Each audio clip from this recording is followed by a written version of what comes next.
Jerseys and jersey designs are uniquely integral to the identity of basketball, arguably more than in any other sport. Because NBA players don't wear pads, helmets, or hats, fans develop a direct familiarity with the players on the court.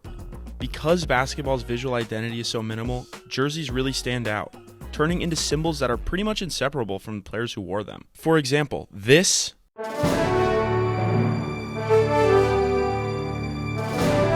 brings back memories of glory, and adversely, a jersey like this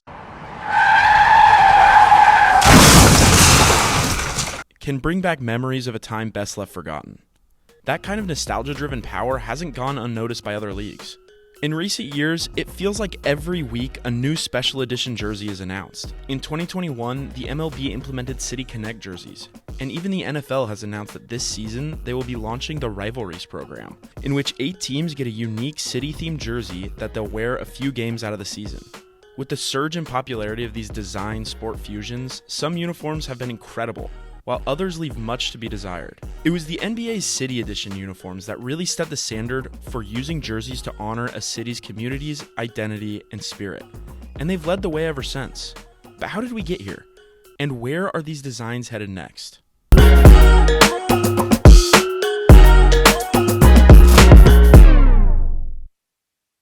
In the early 1900s, basketball players would kind of just play in whatever they had. The sport wasn't extremely popular at the time, so dudes were getting crossed up by a brother wearing cufflinks. As basketball's popularity grew in the 1920s, players started paying more attention to what they wore.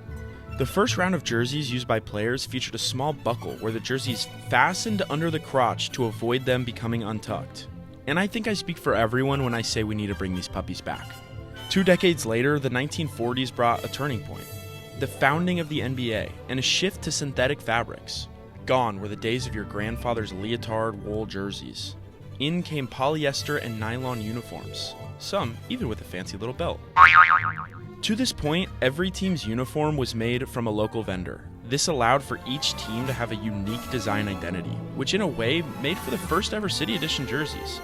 The 1960s brought real uniforms. With the ABA in the picture as competition, the NBA had to step up, and fashion began to play a bigger role.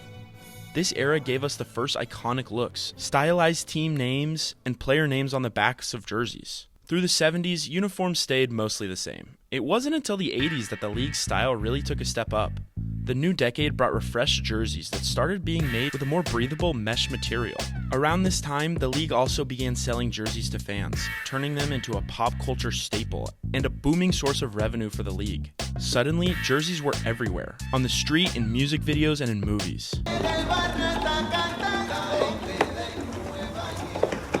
You almost knocked me down, man. The word is excuse me. Excuse me, I'm sorry. Not only did you knock me down, you stepped on my brand new white Air Jordans that I just bought. And that's all you can say is excuse me. Champion took over as the NBA's official outfitter in 1989, and their replicas became must-have items for fans, cementing jerseys as everyday streetwear. And the 90s would give us some of the most memorable looks ever. The mountains, the sunburst, the pinstripe, the dinosaur. It was also the era when Michael Jordan popularized longer shorts, shifting the silhouette of the game and influencing how uniforms were worn. In this era, the NBA leaned hard into visual identity, and the results speak for themselves.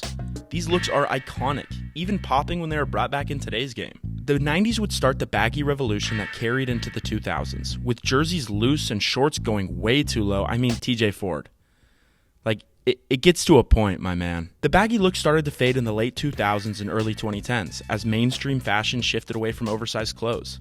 The design of uniforms also took a more minimalistic approach, with the bold graphics of the 90s giving way to stripped down, less exciting design. But the shift wasn't just about fashion trends. The outfitters also played a huge role. Adidas had been the league's official outfitter since 2006, but by the early 2010s, they were nearing the end of their deal. They definitely gave us some cool concepts like the Christmas jerseys, but on the other side, they also subjected us to those ugly sleeve jerseys. It was clear that the league was ready for a stylistic refresh, and in 2015, the NBA signed a new apparel deal with Nike, set to begin in the 2017-18 season. When Nike took over, they recategorized every team's uniform into association, icon, and statement editions. And they would also add a fourth look that would be known as the City Edition jersey.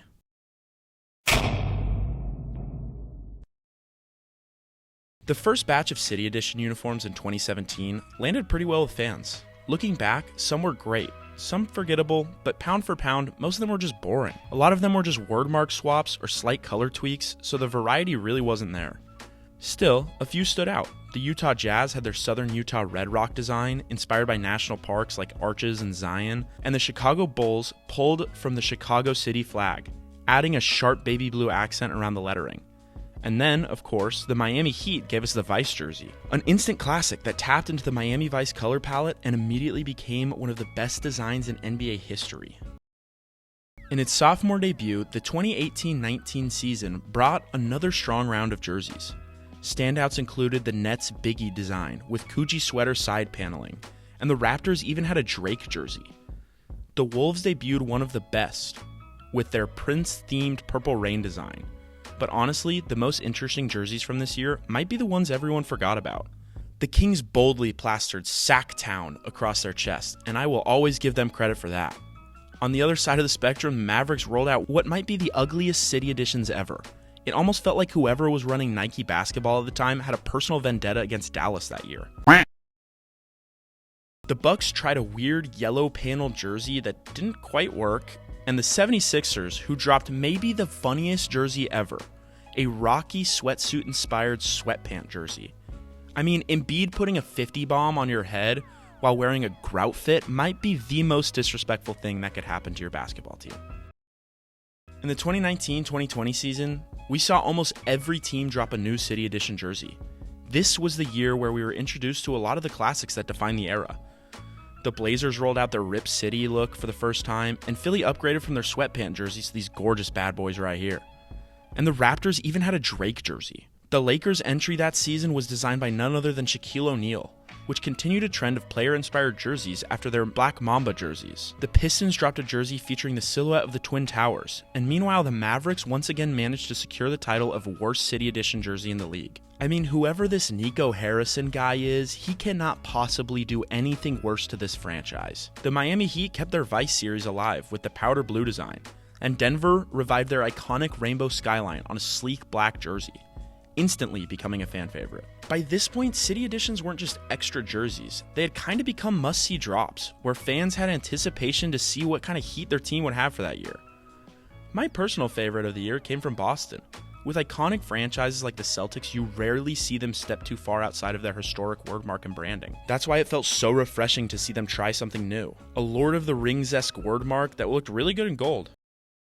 The next season, 2020 and 2021, we began to see a dip in creativity, with a good amount of teams just switching up the colorway of past jerseys and calling it a day. Some designs felt lazy, but a handful of franchises were still putting in real effort. The Nets up to this point had used their City Editions to highlight Brooklyn's many artists. This year they rolled out a Basquiat-inspired jersey, one of the most unique in the league. The Spurs finally brought back their iconic Fiesta colors, making theirs a fan favorite. And the Warriors paid tribute to their Oakland roots with a beautiful blue and orange homage to the We Believe Warriors. The Raptors even had a Drake jersey. The Blazers, on the other hand, went in a completely different direction, dropping what might be the only straight-up brown NBA jersey in history. But by far the standout of this year were the glorious Phoenix Suns Valley jersey. Not only did the Suns end their playoff drought this season, but they did it looking absolutely incredible. Jerseys like this showed just how powerful the City Edition program could be when done right. A fresh design that didn't just look good, but redefined the visual identity of an entire franchise. 2021-22 was the NBA's 75th anniversary season, and arguably the peak of the City Edition program to this point.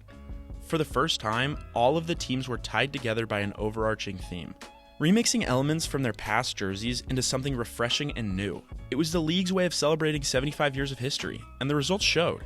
Almost every team rolled out a new design, and it made for some really cool throwbacks and mashups. The Hawks brought back the big old bird on the front of the jersey, while the Nets leaned into nostalgia with the new jersey-era wordmarks and colorways. The Raptors even had a Drake jersey, this time with a dinosaur.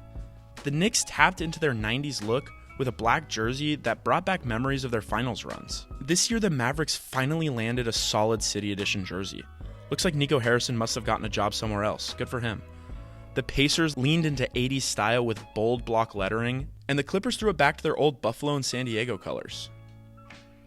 The Warriors even worked in the lightning bolt details from the Run TMC era, while the Bulls combined elements of their 1960s script with their championship era designs. The Rockets revived their beloved pinstripe uniforms from the late 90s, and the Wizards tapped into their DMV identity with a clean red look.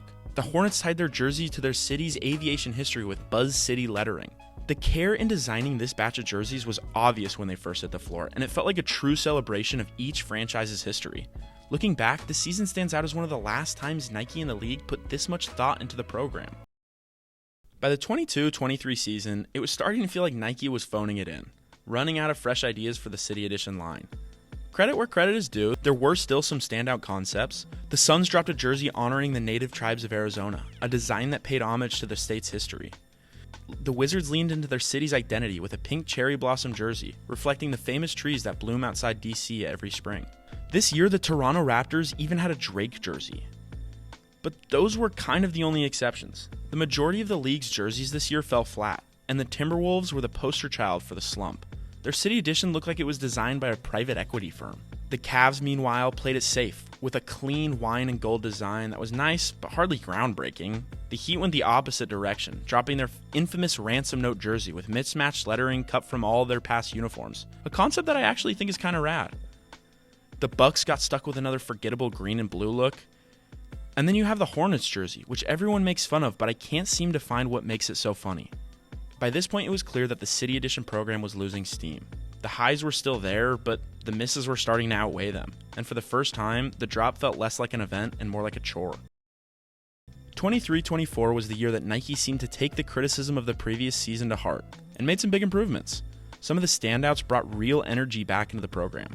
The Warriors dropped their cable car themed jerseys, tying the design directly to San Francisco's identity. The Pistons leaned into their Bad Boys era with a sharp black throwback, and the Hawks surprised fans with a baby blue look that felt totally new for the franchise. Each of these gave new life to their team's identity, and it was refreshing to see. Other teams delivered as well. The Raptors completely innovated their past City Edition jerseys by having a style themed on Toronto native music superstar Drake. New Orleans had a voodoo jersey with a skeleton on it, representing the state bird.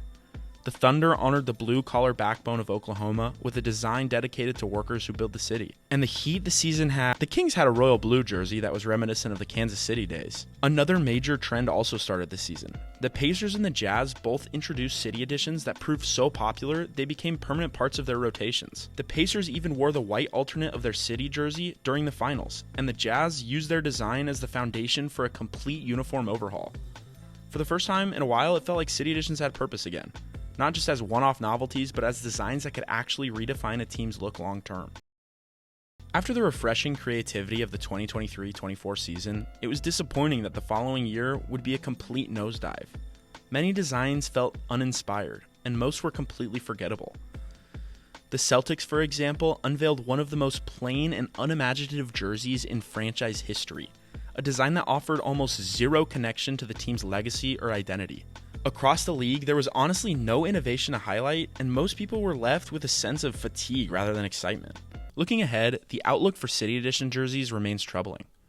For the 2025-26 season, Nike has announced it will simply just recolor past designs instead of creating new concepts. This shift suggests a retreat from risk-taking and experimentation, trading fresh storytelling for safe, recycled ideas.